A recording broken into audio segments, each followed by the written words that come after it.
दोस्तों आ चुके हैं एक बार फिर से आपको हिंदी के अंदर टॉपर बनाने दोस्तों, लेकिन उससे पहले दो लाइन आपके लिए पेश किया दोस्तों।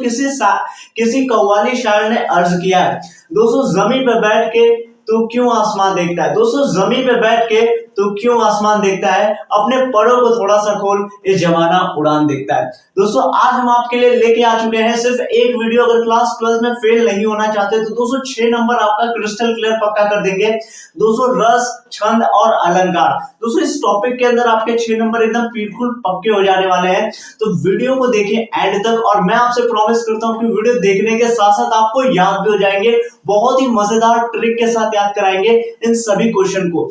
तो दोस्तों इसके अंदर हमने कवर आपका कर दिया, सिर्फ एक वीडियो के अंदर हमने रस, छंद, अलंकार ये तीनों टॉपिक को सिर्फ और सिर्फ एक ही वीडियो के अंदर कवर किया हुआ है। और इसके अंदर हमने सारे क्वेश्चन को एकदम ट्रिक के साथ दिया। अगर आप क्लास 12 में अगर आप बोर्ड एग्जाम देना चाहते हो तो एक फीडी का नंबर होता है, तो मेरे साथ इस पूरे नंबर को पक्का कीजिए। और ऐसा कहा जाता है कि अपने बार्बर, वकील और डॉक्टर को कभी नहीं बदला जाता, वरना आपके परिणाम खराब हो सकते हैं। तो दोस्तों देखिए मेरा सब वीडियो देखिए एंड तक। Welcome to our channel the best academy. तो यहां से समझे मेरे साथ रस को अभी बहुत ही मजेदार तरीके से, तो यहाँ पे समझिएगा ध्यान से।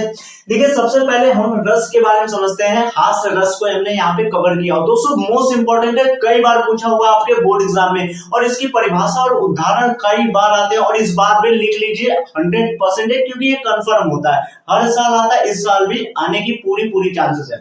देखिए हास्य रस किसे कहते हैं, तो सबसे पहले आपको लिखना होगा कि अस्थाई भाव क्या होता है। तो हास्य रस का अस्थाई भाव हास्य होता है, ठीक है जी। तो पहले ही लाइन में आपको परिभाषा कोट कर देनी है कि हास्य रस का अस्थाई भाव हास्य होता है। इतना करते ही आपको एक नंबर मिल जाएंगे फीडी का, ठीक है जी। चलिए तो हास्य रस का अस्थाई भाव क्या होता है, हास्य होता है जब हास्य नामक अस्थाई भाव विभाव, अनुभव और संचारी भाव आपस में संयोग करते हैं तो हास्य रस का निर्माण कहलाता है। तो दोस्तों कॉन्सेप्ट के सहारे सपने होंगे पूरे हमारे। आइए देखते हैं, तो यहाँ पर लिखा हुआ है तो हास्य रस का निर्माण करता है।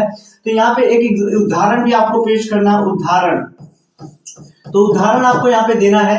देखिए नाना वाहन नाना वेशा, विहसे समाज निज देखा, फिर कोहु मुखहीन विपुल मुख काहू, बिन पदकर बाहु। इस तरह से दोस्तों, इस तरह से आपको एग्जांपल भी दे देना, इतना करते आपको नंबर मिल जाएंगे। तो दोस्तों कई बार पूछा हुआ हास्य रस आपके 12 के एग्जाम में एकदम कंफर्म है, लिख लीजिएगा, ठीक है। तो दोस्तों हास्य रस का स्थायी भाव हास्य होता है जब अनुभाव संचारी भाव वियोग करते हैं तो किसका, हास्य रस का निर्माण होता है। चलिए जी, तो दोस्तों ये 2 नंबर आपका एकदम क्रिस्टल क्लियर कर देगा आपका बोर्ड एग्जाम में। तो इसको आप लोग तैयार कर लीजिएगा बहुत ही आराम तरीके से इसको। अब समझिएगा यहां से, अब समझिएगा करुण रस। दोस्तों करुण रस की डेफिनेशन कई बार पूछा हुआ आपके बोर्ड एग्जाम में, तो यहाँ पर भी इसको ध्यान रखिएगा। करुण रस, तो करुण रस का अस्थाई भाव शोक होता है। इतना करते ही सबसे पहले ही यही डाल देनी आपको। तो दोस्तों रस में से आपको हास्य रस, करुण रस या वीर रस में से कोई सा भी आ सकते हैं, तो ये बात भी ध्यान दे लेना।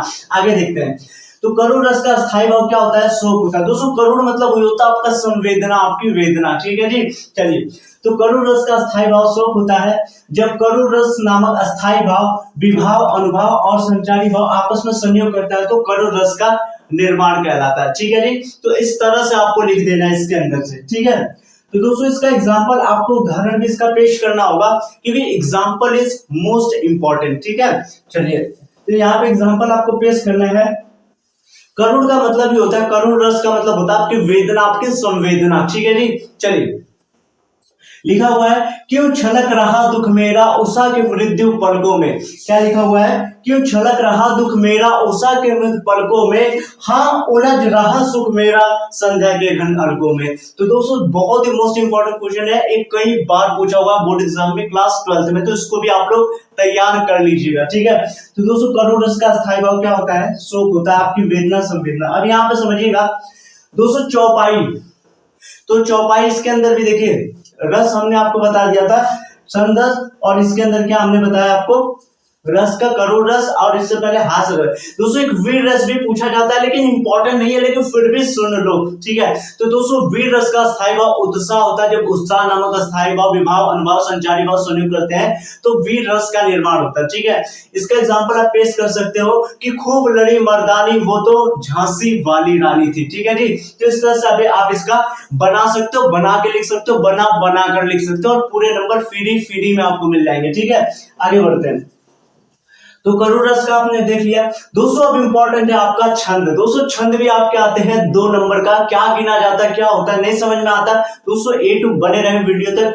वीडियो पसंद आ रही है तो लाइक करके अपना प्यार दिखाना बिल्कुल मत भूले। चलिए तो दोस्तों चौपाई के अंदर क्या होता है, देखिए चौपाई छंद के अंदर ही आते हैं, इसके अंदर रोला सोठा और चौपाई छंद के अंदर ही आते हैं। तो ये भी देखिए मेरे साथ, आइए देखते हैं।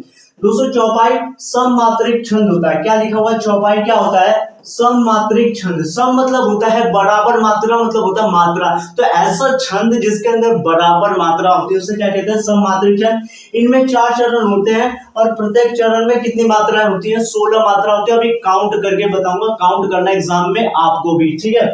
चलिए दोस्तों लिखा हुआ है बदउ गुरु पद पदुम परागा सुरास सरल अनुरागा। तो इस तरह से आपको भी इसमें देख लीजिए कैसे मात्रा को काउंट करते हैं। तो ध्यान से देखिएगा, इसमें 4 चरण, एक चरण ये रहा, दूसरा चरण, तीसरा चरण और चौथा चरण। तो टोटल इसमें 4 चरण होते हैं। और मात्रा को आपको कैसे काउंट करना है दोस्तों, सिंगल मात्रा को इससे दिखाएंगे और डबल मात्रा को इस सिंबल से आप लोग दिखाएंगे। इसका मतलब 2 ठे मात्रा, इसका मतलब 1 ठे मात्रा लगा हुआ है। चलिए काउंट करते हैं। तो पदुम में देखिए अंक की मात्रा है तो इसको हम लोग 2 काउंट करेंगे, नीचे लिखा हुआ ध्यान से देखिएगा, ठीक है। और इसको हम लोग द पे 1 मात्रा, 1 मात्रा, 1 मात्रा, 1 मात्रा, प पे 1 मात्रा, 1 मात्रा, 1 मात्रा, और यहाँ पर 1 मात्रा 1, और यहाँ पर एक बड़ाओ का मात्रा है। यहाँ पे देखिए रा आ का मात्रा है बड़ा, तो यहाँ पे क्या है, इसको मानेंगे एक की मात्रा, इसको डबल मानेंगे, इसको भी डबल मानेंगे, बड़ी की मात्रा है, ठीक है। तो काउंट कीजिए, 2 1 3 1 4 1 5 6 7 8 9 10 11 12, अब 12 2 14 2 16। तो इस तरह से 16 मात्रा हमने यहाँ पे प्रूफ हो गया दोस्तों, एकदम लाइव प्रूफ आपके सामने दिखाए हैं कि 16 मात्रा। उसी तरह से इसको भी गिनोगे तो इसमें भी 16, इसमें भी 16, टोटल 4 चरण और प्रत्येक चरण में 16 मात्रा होती है, ठीक है। तो एक इसका उदाहरण है आपका चौपाई का। तो इसको भी आप लोग देख लीजिएगा आराम से, ये भी बोर्ड एग्जाम में कई बार आता हुआ है, इसको लिख लीजिएगा ध्यान से, देख लीजिए। दोस्तों अब बढ़ते हैं दोहा और सोठा। दोस्तों दोहा और सोठा का क्या होता है, इसको एकदम ध्यान से देखिएगा, इसका भी डेफिनेशन आपको लिख के आना और एक विद एग्जांपल, ठीक है। चलिए तो दोस्तों दोहा क्या होता है, अर्धमात्रिक छंद होते हैं, इनमें 4 चरण होते हैं और पहले और तीसरे चरण में क्या होता है, 13 मात्रा होती है। कितना होता है बाबू, 13 मात्रा इसमें होती है। और चौथे और चरण में कितनी होती है, 11 मात्रा होती है। तो मोस्ट इंपॉर्टेंट है, तो यहाँ पे छंद भी आप लोग तैयार कर लीजिएगा, ठीक है जी। तो छंद कई तरह से पूछा जाता है, यहाँ पे बहुत सारे छंद को मैं बता के आपको कंफ्यूज बिल्कुल नहीं करूंगा, जितना बताओ उतना एनफ था, ठीक है। इसको भी आप लोग लिख लीजिए। अगर 12th का एग्जाम दे रहे हैं तो काफी बार फंसने की पूरी चांसेस है। आगे समझिएगा दोस्तों, बढ़ते हैं अलंकार। दोस्तों अलंकार कितने टाइप के आपके एग्जाम में आते हैं और कई बार अलंकार से क्वेश्चन पूछा गया है, और अलंकार भी इस बार आपके बोर्ड एग्जाम में आने, क्योंकि ये फिक्स टॉपिक होता है, ठीक है। तो दोस्तों हमने आपको पास कराने का ठेका ले रखा है। चलिए रूपक अलंकार किसे कहते हैं, तो रूपक के अंदर आपने देखा होगा, सिंपल से बोलूं तो तुलना कराने वाले को रूपक अलंकार कहते हैं, बस। और इसको लिखना अपने स्टाइल में लिख देना, नंबर मिल जाएंगे आपको। चलिए क्या लिखा, जहां उपमेय का उपमान में अभेद रूप से आरोप लगाया जाता है वहां क्या कहलाता है, आपका रूपक अलंकार होता है वहां पे, ठीक है। तो 2 लोगों की जब तुलना कराई जाती है तो यहाँ पे लिखा हुआ एक एग्जांपल पेश कर देना आपको, चरण कमल बंदो हरिराई, यानी चरण कमल बंदो हरिराई में कौन सा अलंकार है, रूपक अलंकार। कई बार आता है, आया हुआ है, ठीक है। तो रूपक अलंकार दोस्तों क्लास 12th में कई बार पूछा है, इस बार भी बोर्ड एग्जाम में पूछा जाएगा, हर बार पूछा जाता है। तो जहां उपमेय का उपमान में अभेद रूप से आरोप लगाया जाता है वहां पर क्या होता है, रूपक अलंकार। चलिए तो दोस्तों समझेंगे मेरे साथ, आगे समझिए। अगला है आपका अनुप्रास। दोस्तों अनुप्रास अलंकार किसे कहते हैं, तो यहां पर भी ध्यान से देखिएगा, इसके अंदर अनुप्रास के अंदर दोस्तों इसके अंदर क्या होता है कि एक ही शब्द की पुनरावृत्ति ना बार बार की जाती है, यानी ऐसा वर्ड जिसके अंदर बार बार एक ही वर्ड की पुनरावृत्ति, वो अनुप्रास अलंकार कहलाता है। ध्यान से देखिएगा, अनुप्रास अलंकार वह अलंकार जिसमें समान रूप से वर्णों की पुनरावृत्ति बार बार की जाती है, वही क्या कहलाता है, अनुप्रास अलंकार कहलाता है। जैसे आपने इस तरह से देखा होगा कि तू चंद्रकला की चपल चाल, चलचित्र चारु चंचल समान, तू अनक अनश्वर अंतरिक्ष अंतस अनंत जो जल्यमान। इस तरह से आपने देखा होगा, तो उसमें 6 वर्ड की पुनरावृत्ति बार बार हो रही है, तो that means this is the अनुप्रास अलंकार। चलिए तो यहाँ पे देखिए एक एग्जांपल उदाहरण आपको पेश करना है, चारू चंद्र की चंचल किरणें खेल रही थी जलथल में। उसको खेलने दो, आप यहाँ देखो, ठीक है। तो चारू चंद्र की चंचल किरणें खेल रही थी जलथल में, च च च च च च चौबड़ इतनी बार इन्होंने तो मेरी जान खा रखी, इसलिए कौन सा अलंकार है, अनुप्रास। तो दोस्तों मैं साइड हो जाता है, स्क्रीनशॉट ले लीजिए। एक कई बार यहाँ पर भी अनुप्रास अलंकार पूछा गया है। चलिए आगे बढ़ते हैं। अब बढ़िए उपमा अलंकार। दोस्तों उपमा अलंकार क्या होता है, ध्यान से देखिएगा। जब दो वस्तुओं के गुण, आकृति, आवृत्ति का स्वभाव आदि रूप में समानता दिखलाई जाती है तो उससे हम क्या कहते हैं, उपमा अलंकार। दोस्तों उसके अंदर जैसे मैंने कहा कि आप शेर की तरह हो, तब तो यह जाएगा रूपक, लेकिन मैंने बोला तुम शेर हो, इन्हें इंसान से डायरेक्ट शेर बोला, तो दोस्तों अब क्या होगा, अब ये उपमा अलंकार होगा। इन्हें इसमें भी एक तरह से कंपैरिजन ही कराया जाता है इसके अंदर, ठीक है। तो इसकी डेफिनेशन इस तरह से आप लोग परिभाषा लिख दीजिएगा, बोर्ड एग्जाम में है तो बिल्कुल इसी तरह से लिखिएगा जो बोर्ड पर मैंने लिखा है, ठीक है। चलिए लिखा हुआ है हरिपद कोमल से, यह एक उपमा अलंकार है क्योंकि चरण की, देखिए भगवान के चरणों की तुलना कमल से कराई जा रही है। तो यह क्या है, एक किस तरह का एग्जाम्पल है, उपमा का उदाहरण है। कई बार पूछा, most important question board exam के लिए। आगे बढ़ते हैं। तो अगला आपका यमक अलंकार है। तो यमक अलंकार के अंदर क्या होता है, देखिए युग, यमक अलंकार, देखिए युग मतलब होता है जोड़ा। तो ऐसा अलंकार जिसके अंदर एक जोड़ा होगा, एक जोड़ा होगा ऐसे अलंकार के अंदर जिसका ना दो अलग अलग मीनिंग होगा, यानी दो अलग अलग अर्थ निकलेंगे, उसको हम लोग क्या कहते हैं, यमक अलंकार कहते हैं। यानी एक ऐसा अलंकार, देखिए क्या लिखा हुआ है, यमक अलंकार का अर्थ युग्म अर्थात जोड़ा होता है, अलंकार होता है जिसका शब्द का अर्थ ना क्या होगा, अलग अलग होना होगा, बार बार आ रहे होंगे लेकिन उनके जो अर्थ होंगे ना वो क्या होंगे, अलग अलग होंगे, अलग अलग उनके क्या होंगे, अर्थ होंगे। तो वो क्या कहलाएगा, यमक अलंकार कहलाएगा यहाँ पे, ठीक है। तो दोस्तों यहाँ पे देखिएगा, काली घटा का घमंड घटा, दोस्तों लिखा हुआ काली घटा का घमंड घटा, नवमंडल तारक वृंद खिले, इस तरह से दिया हुआ, ठीक है। तो काली घटा का घमंड घटा, तो काली घटा में विद एग्जांपल आपको पेश करना है, तो ये उदाहरण आप लिख सकते हो, उदाहरण यहाँ पे लिख सकते हो, ये वाला पेश कर देना।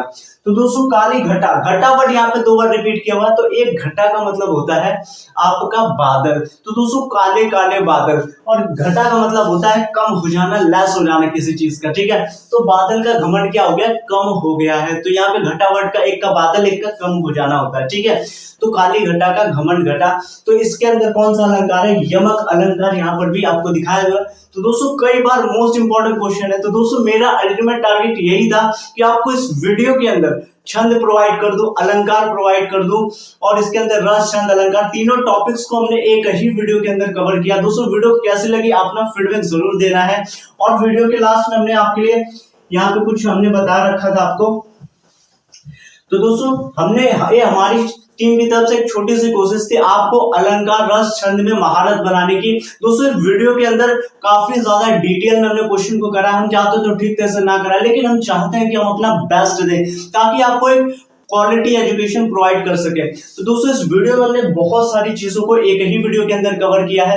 अगला टॉपिक दोस्तों बोर्ड के एग्जाम के लिए आप इस वीडियो को एकदम सेव कर लीजिए, डाउनलोड कीजिए, शेयर कीजिए अपने तमाम साथियों के साथ, क्योंकि नॉलेज बांटने से और बढ़ती है। तो दोस्तों जितना हो सके इस वीडियो को, अगला टॉपिक किस टॉपिक पे चाहिए भी है जरूर बताना, हम आपके कमेंट को बहुत ही ध्यान से पढ़ते हैं और कोशिश भी करते हैं जवाब भी देने की।